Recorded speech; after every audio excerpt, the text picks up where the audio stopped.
Hello everyone. उम्मीद करता हूँ आप सब लोग बहुत अच्छे होंगे और आपका आने वाला एग्ज़ाम के लिए बहुत ज़्यादा मेहनत भी कर रहे होंगे। तो इस वीडियो में जो हम पढ़ रहे हैं पी ब्लॉक का ग्रुप 13 to 18 एक साथ, उसका पार्ट नंबर 4 होने जा रहा है। इस वीडियो में हम बात करेंगे एलोट्रोपी के बारे में। तो सबसे पहले देखते हैं एलोट्रोपी होता क्या है। तो आपको याद रखना है सर्टेन एलिमेंट या फिर कुछ ऐसा एलिमेंट है जो एग्जिस्ट करता है वेरियस फिजिकल प्रॉपर्टीज़ में। मतलब ऐसा होता है जो कुछ एलिमेंट है जिसका अलग अलग फिजिकल प्रॉपर्टीज़ में एग्जिस्ट करता है, जो या फिर फिजिकल फॉर्म है, लेकिन उसका सबका केमिकल प्रॉपर्टी क्या है, सेम है। उसी को हम क्या बोलते हैं, एलोट्रोपी बोलते हैं। अब सबसे पहली बात है, इसका डेफिनेशन आपको कभी पूछेगा नहीं कि अगर डेफिनेशन पढ़ जा रहे हो तो गलत पढ़ रहे हो आप, डेफिनेशन कभी पूछेगा नहीं। हम देखेंगे कौन क्या एलोट्रोपी शो करता है और उनके बारे में कुछ हमें सिलेबस में दिया हुआ है, बस 2-4 वही के बारे में हमने या फिर उसी के बारे में हम फोकस करने वाले हैं। तो आओ शुरू करते हैं डिटेल्स पढ़ना। तो सबसे पहले आपके लिए बेहतरीन नोट्स हमने बना के रखा है जो आपको डिस्क्रिप्शन में मिल जाएगा। वो बोलता हूँ मैं, एलोट्रोपी क्या होता है, various physical form but same chemical form. जैसे कि हम बात करते हैं ग्रुप 13 का, ग्रुप 13 में सिर्फ बोरॉन एलोट्रोपी शो करता है, बाकी कोई नहीं करता है, डू नॉट फॉर्म एलोट्रोपी। अगर हम 14 की बात करें तो लेड छोड़कर बाकी सब एलोट्रोपी शो करता है। अगर आपका सिलेबस का बात करें तो आपका सिलेबस में कार्बन का एलोट्रोपी के बारे में आपको पढ़ना है मेनली। किसके बारे में, कार्बन का एलोट्रोपी के बारे में। ओके, देख लो। तो यहाँ हमने बोला एलोट्रोपिस ऑफ कार्बन। कार्बन का एलोट्रोपिस मेनली 2 तरह का होता है, एक तो क्रिस्टलाइन और एक एमोरफस। क्रिस्टलाइन क्या होता है, एमोरफस क्या होता है, वो तो आप पढ़ ही चुके हैं सॉलिड स्टेट में। तभी मैं थोड़ा सा बात बता रहा हूँ। क्रिस्टलाइन जो फॉर्म है उसमें एक फिक्स जियोमेट्री होता है, लेकिन इसका जियोमेट्री फिक्स्ड नहीं होता है। बस इतना याद करो, तभी आप काम चली जाएगा। तो क्रिस्टलाइन में यहाँ आपका 3 तरह का मेनली पढ़ना होगा, एक तो डायमंड, एक ग्रेफाइट और एक क्या, फ्लोरोसेंस। अगर हम बात करें एमोरफस का तो यहाँ होता है coke, coal, wood, lamp black, charcoal, carbon black, gas, petroleum, ये सब क्या होता है, कार्बन का एमोरफस एलोट्रोप्स में आता है। अब सिलिकॉन का अगर हम बात करें तो सिलिकॉन का भी 2 तरह का एलोट्रोप्स है, एक तो क्रिस्टलाइन और एक एमोरफस। क्रिस्टलाइन में क्या आता है, ग्रे, वाइट और रंबिक आता है।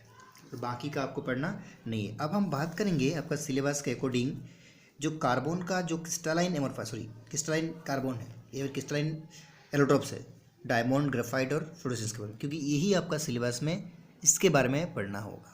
तो चलो शुरू करते हैं हम। डायमंड के बारे में पढ़ना, फिर ग्रेफाइट और क्या पढ़ेंगे, फ्लोरोसेंस। जितना सिलेबस में बिल्कुल टू द पॉइंट। ये पार्ट मेनली थियोरिटिकल होने वाला है, तो आपको थोड़ा याद रखना है। देखो डायमंड, तो हमें डायमंड के बारे में क्या पढ़ना है, पहले तो देखते हैं डायमंड का स्ट्रक्चर कैसा होता है। तो डायमंड का स्ट्रक्चर कुछ इस तरह होता है, इस तरह होता है। देखा, मैं पूरा आपको दिखा देता हूँ। देखो, पहले बात क्या है, प्योरेस्ट फॉर्म ऑफ कार्बन। अगर आपको बोले जो कार्बन का कौन सा एलोट्रोप्स प्योरेस्ट फॉर्म में रहता है तो आप बोलोगे डायमंड है। उसके बाद कोवलेंट क्रिस्टलाइन सॉलिड, इसमें जो बॉन्ड होता है वो क्या होता है, कोवलेंट होता है। क्रिस्टलाइन हार्डनेस या हार्डेस्ट नेचुरल सब्सटेंस। कार्बन का जितना भी एलोट्रोप्स है उसमें से सबसे ज़्यादा हार्ड कौन है, डायमंड है। उसके बाद इसे जायंट 3 डायमेंशनल पॉलीमरिक स्ट्रक्चर में रहता है, ये 3D पॉलीमरिक स्ट्रक्चर में ये रहता है। ओके, अब इसमें जब 3D में रहता है तो एक कार्बन का स्ट्रक्चर यहाँ कैसा होता है, टेट्राहेड्रल होता है। देखो एक फॉर्म का टेट्राहेड्रल में एग्जिस्ट करता है, किसी को देखो टेट्राहेड्रल एग्जिस्ट करता है। ठीक है, यहाँ कार्बन जो होता है उसका हाइड्रोजन क्या होता है, sp3। अगर कार्बन sp3 है तो ये होता है नॉन एरोमेटिक, क्योंकि एरोमेटिक होने के लिए कार्बन का हाइड्रोजन क्या होना चाहिए, sp2। ये इसीलिए यहाँ कार्बन sp3 है, इसलिए क्या होता है, नॉन एरोमेटिक हो जाता है। उसके बाद देखो इसका मेल्टिंग पॉइंट भी क्या होता है, बहुत ही ज़्यादा होता है। लगभग कितना हो जाता है, 3600, है ना, 3600 कितना डिग्री सेंटीग्रेड। दैट्स वाइट इस केमिकल इनर्ट, इसीलिए बहुत ही क्या केमिकल इनर्ट होता है। उसके बाद bad conductor of heat and electricity, ये हीट एंड इलेक्ट्रिसिटी कंडक्ट नहीं करता है, क्योंकि बस इसके पास क्या फ्री इलेक्ट्रॉन नहीं होता, जिसका मतलब मोबाइल इलेक्ट्रॉन, वो इसके पास नहीं होता है। तो आपको थियोरिटिकली इतना आपको याद रखना है डायमंड के बारे में, है ना। चलो, तो ये आप देख लेंगे क्योंकि ये थियोरिटिकल पार्ट है, उतना ज़्यादा है। अब यहाँ मैं स्ट्रक्चर से एक बात करता हूँ, आपको मैं दिखा देता हूँ। ये टेट्राहेड्रल ज्योमेट्री में रहता है। यहाँ कार्बन जो होता है उसके पास 4 देखो 4 अलग अलग बॉन्ड से दूसरा कार्बन, इस कार्बन को पकड़ लो तो इसके साथ 4 अलग कार्बन है, तो इसको हम बोलते हैं sp3 कार्बन। ठीक है, 4 सिंगल बॉन्ड सिग्मा बॉन्ड है, तो sp3 ज्योमेट्री का टेट्राहेड्रल। इसमें कार्बन कार्बन डिस्टेंस कितना होता है, 154 पिकोमीटर। तो इस तरह सवाल पूछते हैं। जो डायमंड में कार्बन कार्बन बॉन्ड लेंथ कितना होता है तो बोलोगे 154 पिकोमीटर। अब आ जाओ ग्रेफाइट के बारे में। देख लो ग्रेफाइट क्या होता है, most stable allotropes of carbon, carbon का सबसे स्टेबल एलोट्रॉप्स। ये 2 dimensional 2D seat like structure होता है। उसके बाद क्या हो रहा है, hair layer can slightly over each other in graphite and is slippery क्या होता है, ये देखो 2D 2 डायमेंशनल होता है, एक के ऊपर और एक लेयर लेता है इसका, उसी को बोलते हैं हम क्या, स्लाइड ओवर, और एक दूसरे के ऊपर क्या स्लाइड ओवर करता है, स्लिपी मतलब पिचिल हो जाता है वो। उसके बाद हमने बोला adjacent layer are hold to vandal, एक दूसरे जो लेयर होता है उसके साथ क्या होता है वेंडलवाल फोर्स से अट्रैक्ट मतलब अट्रैक्ट करके रहता है। उसके बाद आपको देखना है इसमें here each carbon atom is attract by 3 other carbon ends by covalent bond, एक कार्बन दूसरे और भी 3 अलग कार्बन से जुड़ा रहता है कोवेलेंट बॉन्ड से। Using 3 electrons and 1 electrons in free, 3 bond करता है तो 3 इलेक्ट्रॉन यूज़ किया, तो 1 इलेक्ट्रॉन क्या रहता है फ्री रहता है, इसी को हम बोलते हैं मोबाइल इलेक्ट्रॉन, इसी के लिए इलेक्ट्रिसिटी कंडक्ट करता है। देख लो उसके बाद और क्या जानना है इसके बारे में, it's a hexagonal planar structure, ये हेक्सागोनल प्लेनर स्ट्रक्चर में रहता है। हमने बोला इसका हाइड्रोजन क्या होगा sp2, देखो डायमंड में क्या था sp3, इसमें क्या होगा sp2। ये एटॉमिक, देखो एटॉमिक की नेचर, ये एटॉम में एटॉमिक नेचर का रहता है। उसके बाद ये हीट एंड इलेक्ट्रिसिटी कंडक्ट करता है क्योंकि इसका एक मोबाइल इलेक्ट्रॉन था, फ्री इलेक्ट्रॉन था, है ना। उसका अगर रिएक्टिविटी का बात करें तो ग्रेफाइट का रिएक्टिविटी ज़्यादा होता है एज कम्पेयर टू डायमंड, ठीक है, ड्यू टू फ्री इलेक्ट्रॉन, इसके पास फ्री इलेक्ट्रॉन होता है इसलिए इसका रिएक्टिविटी क्या हो जाता है, ज़्यादा हो जाता है। हमने बोला आपको जो इसमें लेयर होता है, देखो एक लेयर 2 लेयर, देखो एक लेयर 2 लेयर, इसमें फ्री इलेक्ट्रॉन है मोबाइल इलेक्ट्रॉन, और इसका हाइड्रोजन क्या होता है कार्बन का sp2। देख लो मैंने बोल दिया यहाँ, देखो 4th electron presents in P orbitals, P orbital में रहता है एंड डिलोकलाइज, ये डिलोकलाइज करता है एक दूसरे से, क्या करता है डिलोकलाइज करता है, मतलब अपना जगह पोजीशन चेंज करता है, इसी को बोलते हैं डिलोकलाइज इलेक्ट्रॉन। ये मूव करता है इसलिए क्या करता है, मूव करता है इसलिए क्या कर देता है, इलेक्ट्रिसिटी कंडक्ट करता है। और यहाँ कार्बन कार्बन जो बॉन्ड होता है वो क्या होता है 154 पिकोमीटर, लेकिन एक लेयर से दूसरा लेयर का जो डिस्टेंस वो कितना होता है 340 पिकोमीटर। कार्बन कार्बन का डिस्टेंस यहाँ 144, लेकिन एक लेयर से दूसरा लेयर का डिस्टेंस, ये दोनों लेयर का डिस्टेंस कितना 340 पिकोमीटर। तो ये हमने पढ़ा ग्रेफाइट के बारे में और डायमंड के बारे में। अब हम बोल देते हैं फ्लोरोसेंस के बारे में। देखो फ्लोरोसेंस क्या होता है, जब ग्रेफाइट को आपको क्या करोगे फ्रैक्शनल डिस्टिलेशन करोगे या फिर फ्रैक्शनल क्या इवापोरेशन करोगे तो क्या बनेगा फ्लोरोसेंस बनेगा। It's a Balki like ball के जैसा देखने में होता है। इसमें देखो इट्स कंटेन 26 देखो मेंबर रिंग, देखो 20 क्या 20 मतलब लगभग 20 क्या रहता है 6 मेंबर रिंग रहता है एंड 12 5 मेंबर रिंग, इसमें 20 6 मेंबर रिंग रहता है और 12 5 मेंबर रिंग रहता है। Hair carbon is sp2 hybrid, इसमें भी कार्बन क्या है sp2 हाइब्रिड है, sp2 हाइब्रिड है तो यहाँ भी क्या होगा एरोमेटिक हो जाएगा और एक गुड कंडक्टर, नहीं यहाँ भी फ्री इलेक्ट्रॉन होगा। अब बोलो फ्लोरोसेंस और ग्रेफाइट में क्या सिमिलरिटी है, दोनों एरोमेटिक है और दोनों क्या होता है हीट एंड इलेक्ट्रिसिटी कंडक्ट करता है और दोनों में कार्बन का हाइड्रोजन क्या है sp2 होता है। अब आप कुछ स्पेशल पॉइंट देख लेते हैं, इतना ही आपका सिलेबस में है। देख लो अगर ग्रेफाइट को आप बार्न करेंगे इन प्रेजेंस ऑफ एयर के प्रेजेंस में ग्रेफाइट को बार्न करेंगे तो ये क्या हो जाएगा कॉल फॉर्म बना देगा, क्या बनाएगा कॉल बनाएगा। लेकिन अगर बार्न करेंगे एयर का एब्सेंट में तो ये क्या बनाएगा, सॉरी अगर ग्रेफाइट का प्रेजेंस में आप क्या करेंगे बार्न करेंगे, ग्रेफाइट बार्न करेंगे इन प्रेजेंस ऑफ ऑक्सीजन या फिर एयर तो क्या बनाएगा कोक बनाएगा। लेकिन अगर एब्सेंस में करेंगे तो क्या बनाएगा कॉल बनाएगा। ओके, उसके बाद हम देखें when graphite is completely burn, जब पूरा जल जाएगा then it's as is the left to the क्या लैम्प ब्लैक, अगर पूरा जल जाएगा तो क्या हो जाएगा इसको हम क्या बोलते हैं लैम्प ब्लैक बोलते हैं, क्या बोलते हैं लैम्प ब्लैक। मैं फिर बोल रहा हूँ ये थियोरिटिकल पार्ट है तो जितना मैं आपको दिखा रहा हूँ आप PDF से इसको जितना हो सके मार्क करके पढ़ लेना, क्योंकि यहाँ दूसरा कोई समझने का ज़्यादा बात बिल्कुल नहीं है, इसलिए मैं आराम से आपको एक एक लाइन दिखा रहा हूँ। अब देख लो तो हमने देखा अभी हमारा सिलेबस में ग्रेफाइट मतलब कार्बन का एलोट्रॉप्स है उसके बारे में हमने पढ़ लिया। आप आ जाओ ग्रुप नंबर 15 का। देखो 15 में nitrogen phosphorus arsenic antimony bismuth है, बिस्मथ एलोट्रॉप शो नहीं करता। अब नाइट्रोजन का 2 एलोट्रॉप्स है, एक अल्फा नाइट्रोजन और क्या बीटा नाइट्रोजन। अल्फा नाइट्रोजन का स्ट्रक्चर कुछ ऐसा होता है और बीटा का कुछ ऐसा होता है, ये दोनों क्या है अनस्टेबल है। आपका सिलेबस में ये दोनों है ही नहीं तो इसको आपको डिटेल्स में पढ़ने का ज़रूरत बिल्कुल नहीं है, ठीक है। अब देख लो आपका सिलेबस में इसके बारे में पढ़ना है और इम्पोर्टेंट भी है एलोट्रॉप्स ऑफ फॉस्फोरस का एलोट्रॉप्स। अब तो अगर एग्जाम में आ जाए फॉस्फोरस कितना एलोट्रॉप्स है तो बोलोगे फॉस्फोरस का टोटल कितना एलोट्रॉप्स है 11 एलोट्रॉप्स पाया जाता है। कितना पाया जाता है 11। अब इनमें से इंपॉर्टेंट कौन सा है देखो, white phosphorus, red phosphorus, black phosphorus और वायलेट फॉस्फोरस, ये तीनों। ब्लैक का दो टाइप्स है, एक मोनोक्लिनिक जिसको हम बोलते हैं अल्फा ब्लैक और एक होता है रोम्बोहेड्रल जिसको बोलते हैं बीटा ब्लैक। अब स्टेबिलिटी का बात करें तो स्टेबिलिटी में क्या होता है, स्टेबिलिटी में इन तीनों में देखो, इन तीनों में स्टेबिलिटी क्या हो जाता है देखो, व्हाइट से ज़्यादा रेड, रेड से ज़्यादा ब्लैक, तो ब्लैक ज़्यादा स्टेबल रेड से ज़्यादा स्टेबल, रेड ज़्यादा स्टेबल किससे व्हाइट से। रिएक्टिविटी का बात करें तो स्टेबिलिटी और रिएक्टिविटी एक दूसरे का ऑपोजिट होता है, तो रिएक्टिविटी किसका ज़्यादा व्हाइट रेड और क्या ब्लैक, तो रिएक्टिविटी व्हाइट रेड ब्लैक, तो स्टेबिलिटी इसका क्या कर दो उल्टा कर दो। अब स्ट्रक्चर देख लेते हैं। देखो अगर व्हाइट फॉस्फोरस की बात करेंगे तो अब स्ट्रक्चर कुछ ऐसा हो जाता है, ये मोनोमर में एग्जिस्ट करता है, देखो ऐसा एग्जिस्ट करता है। ओके इसमें क्या होता है ना, इसमें होता है देखो एक फॉस्फोरस है, 2 3 4 फॉस्फोरस, कितना बॉन्ड किया 3 बॉन्ड किया, एक लोन पेयर रह जाता है। अब यहाँ फॉस्फोरस का डिस्टेंस कितना होता है 2.21 एंगस्ट्रॉम। अब इसमें फॉस्फोरस का प्रेजेंट क्या होता है sp3 होता है, बॉन्ड एंगल कितना है 60 डिग्री, लेकिन होना चाहिए था कितना एक्चुअली sp3 109, तो यहाँ बॉन्ड एंगल या फिर बॉन्ड स्ट्रेंथ क्या होता है बहुत ह्यूज होता है, ज़्यादा होता है, बॉन्ड स्ट्रेंथ ह्यूज होता है इसलिए हाईली अनस्टेबल है। अब अगर हम बात करें P4 रेड का तो ये पॉलीमरिक फॉर्म में एग्जिस्ट करता है, अगर पॉलीमरिक फॉर्म में एग्जिस्ट करेगा तो इसमें एंगुलर स्ट्रेंथ का कम होगा, इसलिए रिएक्टिविटी क्या हो जाएगा कम। बात कर लें ब्लैक फॉस्फोरस का, तो ब्लैक फॉस्फोरस इस तरह देखने में है, इसमें एंगुलर स्ट्रेंथ सबसे कम, तो इसका रिएक्टिविटी भी सबसे कम, स्टेबिलिटी सबसे ज़्यादा। अब बात कर लेते हैं हम व्हाइट फॉस्फोरस और रेड फॉस्फोरस कुछ अलग अलग सेपरेशन के बारे में या फिर कुछ प्रॉपर्टी। देखो ये सॉफ्ट वेक्स सॉलिड होता है, ये क्या होता है ब्रिटेल पाउडर, ये कलर होता है व्हाइट, इसका कलर क्या होता है रेड। व्हाइट फॉस्फोरस पॉइजनियस होता है, रेड फॉस्फोरस क्या होता है नॉन पॉइजनियस।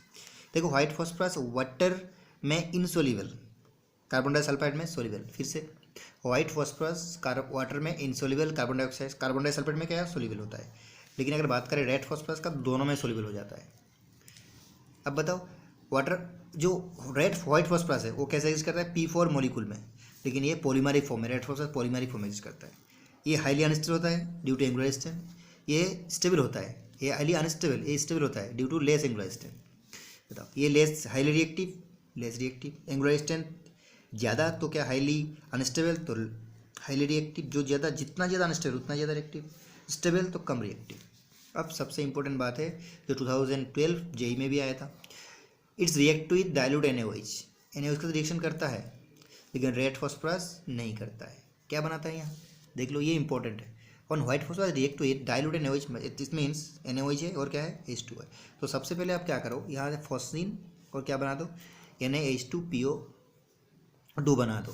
देखो यहाँ डिस्प्रोपोर्शन रिएक्शन है, क्या रिएक्शन डिस्प्रोपोर्शन, क्यों क्योंकि फॉस्फोरस का ऑक्सीजन नंबर 0 से -3 हो रहा है और 0 से क्या हो रहा है +1, इसका मतलब फॉस्फोरस का क्या हो रहा है ऑक्सीडेशन भी हो रहा है रिडक्शन। देखो फॉस्फोरस 0 से -3 रिडक्शन, 0 से +1 ऑक्सीडेशन, तो this is a example of disproportion reaction. अगर डिस्प्रोपोर्शन के बारे में आपको नहीं पता है तो आप प्लेलिस्ट में जाइए, इनऑर्गेनिक का इंपॉर्टेंट टर्म्स देखिए, उसमें डिस्प्रोपोर्शन रिएक्शन के बारे में डिटेल्स में हमने डिस्कस किया है। तो बताओ आपने अभी तक देखा है व्हाइट फॉस्फोरस के बारे में और रेड फॉस्फोरस के बारे में कुछ अलग अलग पॉइंट्स हमने बात किया। लास्ट व्हाइट फॉस्फोरस NaOH का रिएक्शन करता है, रेड फॉस्फोरस नहीं करता है, क्या बनाता है फॉस्फीन और NaH2PO2 बनाता है, कौन NaOH का रिएक्शन करके। अगर हम बात करें ब्लैक फॉस्फोरस का, तो ब्लैक फॉस्फोरस थर्मोडायनामिकली सबसे स्टेबल होता है, इसका दो फॉर्म होता है, एक तो रेड फॉस्फोरस और एक क्या है रेड P4 और एक क्या होता है व्हाइट P4, रेड P4 और क्या होता है white P4, sorry red P4 नहीं, ये थर्मोडायनामिकली सबसे ज़्यादा स्टेबल होता है। अगर रेड, इसको बनाते कैसे हम, अगर हम बोलते हैं रेड फॉस्फोरस, इसको अगर आप हीट करेंगे, क्या करेंगे हीट करेंगे, कितना 803 केल्विन से क्या बन जाएगा अल्फा फॉस्फोरस, अब इसको बोलते हैं मोनोक्लिनिक।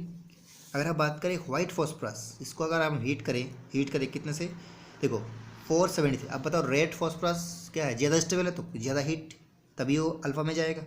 अगर व्हाइट फॉस्फोरस क्या कम स्टेबल है, अनस्टेबल है, तो इसको जल्दी हीट करने में, कम हीट करने में क्या होता है बीटा ब्लैक फॉस्फोरस बनाता है, जिसको हम बोलते हैं रोम्बोहेड्रल, ठीक है ना। अब यहाँ याद रखना ये जो अल्फा ब्लैक है ये इलेक्ट्रिसिटी कंडक्ट नहीं करता है, लेकिन बीटा ब्लैक इलेक्ट्रिसिटी कंडक्ट करता है।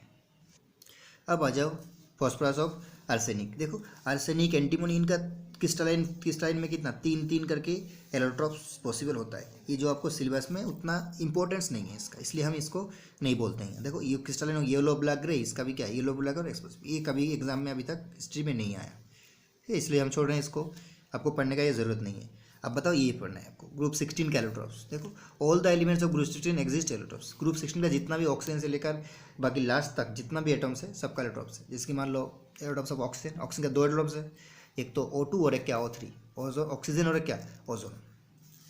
अगर हम बात करें एलोट्रॉप्स ऑफ सल्फर का, तो सल्फर का कितना होता है, बहुत सारे एलोट्रॉप्स होता है। जैसे कि मान लो alpha sulphur, beta sulphur, gamma sulphur, homoclinic sulphur, plastic sulphur, milk of sulphur और कोलाइडियल सल्फर। इनमें से पहला 3 अल्फा बीटा गामा क्रिस्टलाइन और बाकी सब क्या होता है एमोर्फस। अगर हम बात करें अल्फा सल्फर बीटा सल्फर का, जो आपका सिलेबस में है, येलो कलर होता है अल्फा सल्फर क्या, और क्या होता है stable below 96 degree centigrade. 96 degree centigrade का नीचे होगा तो स्टेबल होगा। अगर हम बात करें बीटा सल्फर का, तो ये भी येलो कलर लेकिन अनस्टेबल बिलो 96, ये 96 के नीचे स्टेबल और ये 96 के नीचे क्या अनस्टेबल है। मेल्टिंग पॉइंट इसका कितना 385, इसका कितना 393, कितना 393, 385 393। अगर हम बात करें यहाँ सोलिबिलिटी का, तो वाटर में इनसोल्यूबल, कार्बन डाइसल्फाइड में सोल्यूबल, ये दोनों में इनसोल्यूबल, दोनों में क्या है insoluble. Okay, it is more stable then beta sulphur, beta sulphur के से ज़्यादा स्टेबल अनस्टेबल, तो ये क्या हो जाएगा अल्फा से लेस स्टेबल हो जाएगा। अब देख लो ये छोटा सा बात है, अगर 96 डिग्री सेंटीग्रेड है उसका ऊपर करे तो बीटा में जाएगा, नीचे करे तो क्या जाएगा अल्फा में आएगा। देखो 96 का ऊपर, 96 के ऊपर तो बीटा आ जाएगा और 96 का नीचे तो क्या हो जाएगा अल्फा में आ जाएगा। अब बात करें प्लास्टिक ऑफ सल्फर, तो ये क्या होता है molten form of sulphur suddenly cold when water is known as plastic sulphur. देखो ये तो आपका सिलेबस में नहीं है, तभी मैं बोलता हूँ अगर molten of sulphur suddenly cool करे, अगर मोल्टेन ऑफ सल्फर का हम ठंडा करे विथ वाटर, इसी को हम बोलते हैं प्लास्टिक सल्फर। ठीक है, अब also known as super cooled sulphur, इसको हम सुपर कूल्ड सल्फर भी बोलते हैं। इट्स लाइक ए रबर, ये रबर के जैसा देखने में होता है, ठीक है ना। कोलाइडियल सल्फर, जब सल्फर हाइड्रोजन सल्फाइड को आप क्या करेंगे एक ऑक्सीडाइजिंग एजेंट जैसे KMnO4 या फिर HNO3 के साथ हीट करेंगे तो क्या बनेगा कोलाइडियल सल्फर बन जाएगा। अब हम देखते हैं एलोट्रॉप्स ऑफ सेलेनियम। सेलेनियम का क्या होता है रेड मोनोक्लिनिक, ग्रे मेटलिक, उसके बाद डार्क ब्राउन, उसके बाद क्या होता है बैट्रियस रेड, तो उसके बाद टेरेनियम का क्या होता है मेटालिक नॉन मेटालिक ना, पोलोनियम का क्या होता है अल्फा फॉर्म और बीटा फॉर्म, ये दोनों क्या होता है मेटालिक में। आपको मैं बोलूँ यहाँ आपको याद रखना है, देखो कुछ बातें होता है जो मैंने इधर उधर कर दिया, आपको PDF अब देखेंगे तो आपको बिल्कुल आइडिया आ जाएगा। जो एलोट्रॉप्स के सवाल मेनली कहाँ से आता है कार्बन का एलोट्रॉप से, एक तो डायमंड के बारे में, ग्रेफाइट के बारे में और किसके बारे में फ्लोरेसेंस के बारे में। उसके बाद आपका फॉस्फोरस का एलोट्रॉप्स के बारे में थोड़ा जानकारी लेना है, कौन सा phosphorus white phosphorus, red phosphorus और ब्लैक फॉस्फोरस के बारे में। ओके, उसके बाद आपको सल्फर का इंपॉर्टेंट है, अल्फा सल्फर और क्या बीटा सल्फर, ठीक है ना। तो इस तरह आपको इन मेनली 3-4 जो टॉपिक है इनके बारे में आपको याद रखना है, पढ़ना भी है। ओके, तो ये था हमारा एलोट्रॉप्स के बारे में जो थियोरिटिकल पार्ट था, मैं बार बार बोल रहा हूँ आपको, मेनली ये PDF देख कर भी अब ये इस पार्ट को आप कंप्लीट कर सकते हैं। तो मिलते हैं अगली वीडियो में। अगले वीडियो बहुत इंपॉर्टेंट होगा क्योंकि अगले वीडियो से पक्का एक सवाल आएगा और अगला वीडियो रटने वाला नहीं है, बिल्कुल समझने वाला बात होगा। तो अगला वीडियो में हम मिलते हैं एक न्यू जुनून के साथ और बहुत ट्रिक, ज़्यादा इंपॉर्टेंट कुछ ट्रिक के साथ। ओके, चलो मिलते हैं अगला वीडियो में। All the very best.